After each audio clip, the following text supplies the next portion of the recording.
Fala galera da vgBR, estamos aqui com Project Eternity ao fundo e esses caras da Obsidian estão trazendo um RPG que é estilo Baldur's Gate, estilo Icewind Dale. Vamos entrevistar os produtores do jogo, como que foi trabalhar com Kickstarter, né? E vamos lá, vamos falar com eles.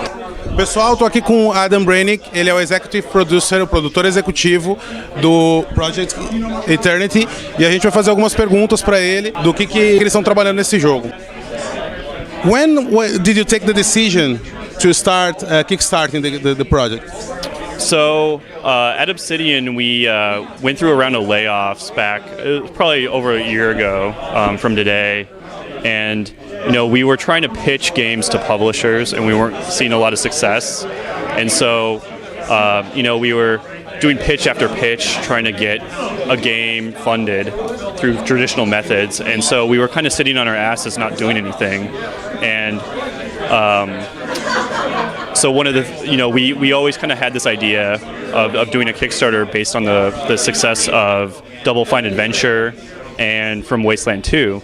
And so we kind of got together in a room and kind of brainstorm ideas for what we would like to do for a Kickstarter, and Project Eternity was kind of one of the ideas that came out of that. And so that's, I guess, when we wanted to do a Kickstarter, we wanted to get a game that we weren't going to able to get traditional funding for, so Project Eternity is a perfect game for that.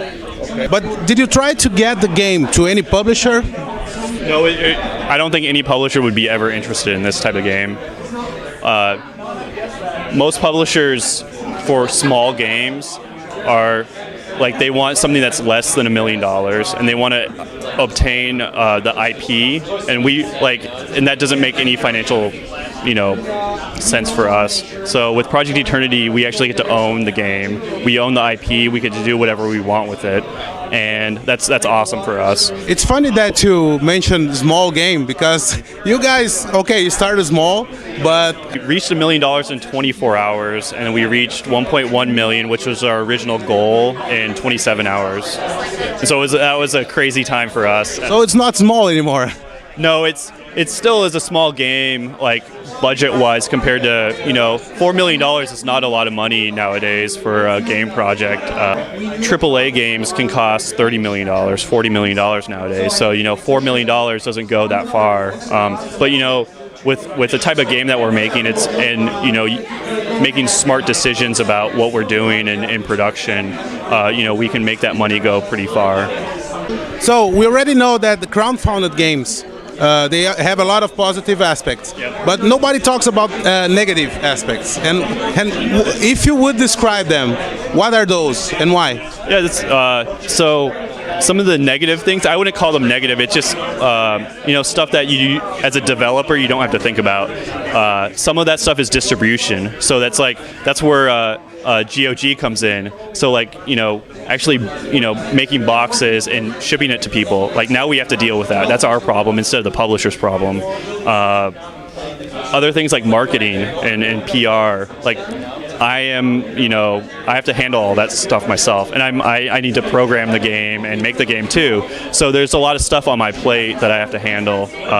But with all that being said, those are extra things that I have to deal with. I enjoy that part of it. So it's kind of in our own hands. We have full control over it, and we can do our own marketing. We can do our own PR, and it's in our hands now, which is great.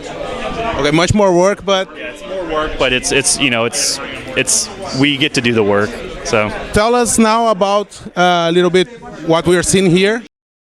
So this is a visual demo. This is our visual graphic target for Project Eternity, and what you're seeing here is actually a 2D rendered background with some fancy graphical technology involved. So this is a scene that was rendered out of Maya, and it's a flat image, and we have special shaders and lighting technology to get dynamic lighting and cooler dynamic effects in the scene.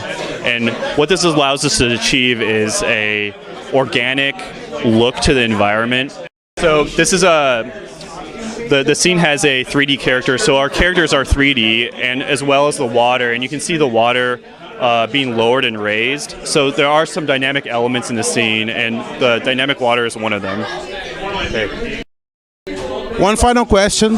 Brazil has been known for being the fourth market of gaming in the world right now, and then we have to ask, everybody is talking about translating the games to Portuguese and stuff, and did you ever think of that? Did you consider that? We have considered all languages. We are going to be releasing our tools that we use internally to do localization, and so we're going to be releasing those along with the rest of the game, and that will allow, in any language across the world, including Portuguese, communities can translate the game and release packs, and we'll be supporting that with Project Eternity.